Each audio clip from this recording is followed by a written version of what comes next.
pas Jésus. Il ne connaissait pas Jésus. Parce que Jésus l'a regardé. Pendant qu'il parlait dans son cœur, Jésus l'a regardé. Il dit, Simon, j'ai quelque chose à te dire. Un pharisien, c'est lui qui est maître. Mais regardez bien. Le pharisien, il dit à Jésus, parle maître. Il a compris. C'est que je disais dans mon cœur, Jésus l'a écouté. Alléluia. Si Jésus peut écouter les pensées d'un méchant, si Jésus peut lire les idées d'un méchant, et toi et moi qui sommes ses enfants, toi qui es sa fille, moi qui suis son fils, qu'est-ce qu'il peut ne pas faire pour lire nos pensées? Voilà pourquoi il dit, ne vous inquiétez pas, parce qu'avant même que vous puissiez parler, moi j'ai su ce que vous allez dire, et j'ai commencé à répondre. Et l'apôtre Pierre dit dans sa première épître, il dit, nous avons la ferme assurance que si nous sommes en train de venir devant lui et lui parler, nous sommes sûrs qu'il est en train de nous écouter. Et s'il nous écoute, nous avons l'assurance que nous recevons ce que nous sommes en train de demander. Est-ce que quelqu'un dit, je suis en train de recevoir?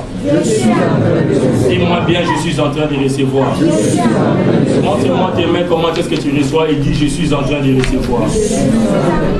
Tel que tu es en train de recevoir, tel que tu es en train de saisir, saisis-le au nom de Jésus-Christ. J'ai dit au nom de Jésus-Christ. J'ai dit au nom de Jésus-Christ. J'ai dit la troisième fois au nom de Jésus-Christ. Pécheur comme cette femme pécheresse, il regarde cette femme, il dit cette femme c'est une pécheresse, c'est une prostituée. Jésus, comment est-ce qu'il peut les toucher? Jésus pose la question. Il y avait deux personnes. L'autre devait au créancier, à des fils acquis, 500 deniers. L'autre, il devait 50 deniers. Il dit à tous les deux, ne me donnez plus l'argent. Qui est celui qui aimera plus le créancier? Simon dit, mais c'est normal, c'est celui qui devait donner 500. Il dit, tu as bien jugé. Tu as bien jugé. Tu as bien jugé parce qu'on a parlé d'argent. Mais dans les choses spirituelles, et cette personne qui est en train de pleurer dans ta maison, tu ne sais pas juger. Tu es un homme charnel. Ce soir, quelqu'un doit ne plus être un homme charnel. Je parle d'un homme avec grand H. Ça signifie? Ça signifie? Merci beaucoup. Homme et femme.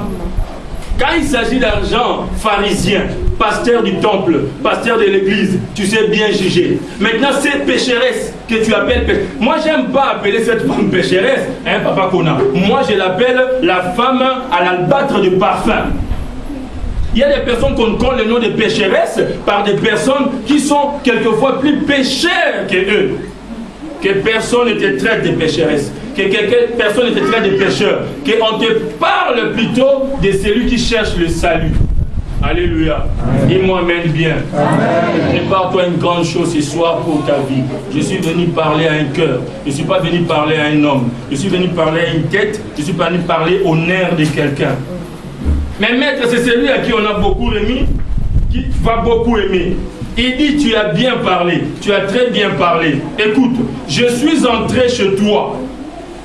Tu ne m'as pas donné de l'eau pour me laver les pieds. Alors que toi et moi, nous sommes des juifs. Nous savons que lorsque tu reçois un visiteur, tu mets toujours de l'eau devant la porte. Parce qu'on n'a pas de macadam comme ça viendra dans les siècles à venir. On n'a pas d'autoroute comme ça viendra dans les siècles à venir, où l'homme entre dans son 4x4, entre dans sa Hamel, entre dans sa Mercedes et arrive propre. Nous, nous marchons à pied, nous avons des poussières aux pieds. Et Dieu nous a dit selon une loi, mettez les vases devant la porte et lavez les pieds à vos visiteurs. Est-ce que toi, tu m'as lavé les pieds? Non.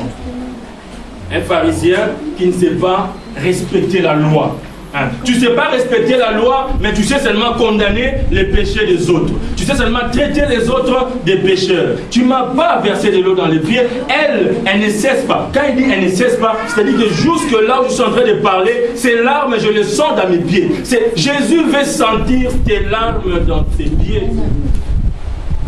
Hier, quand j'ai dit pleurer, ce n'est pas d'abord des larmes, c'est pour te consoler un peu. Parce que c'est vrai, on pleure dans son cœur. Mais les points culminants, tu dois pleurer jusqu'à ce que ça sorte du cœur et que les larmes soient versées.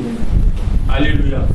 Quand je te parle maintenant, Simon, le pharisien, toi tu ne m'as pas lavé les pieds. Jusque-là, mes pieds ont de la poussière. Mais elle a amené ses larmes pour verser à mes pieds. Parce qu'elle se sent, elle sent que c'était le moment pour changer sa vie. Elle a mal utilisé son corps. Son corps était devenu une banque pour elle. Son corps était un instrument pour elle. Son corps était un instrument. Alléluia. Dans certaines de nos coutumes et nos religions, même des religions où les gens prêchent que le corps c'est rien. J'ai médité, j'ai prié avec ma femme. On s'est rappelé d'une église, entre guillemets, un groupe de gens où, pour prier, on se détache de tout ce qui est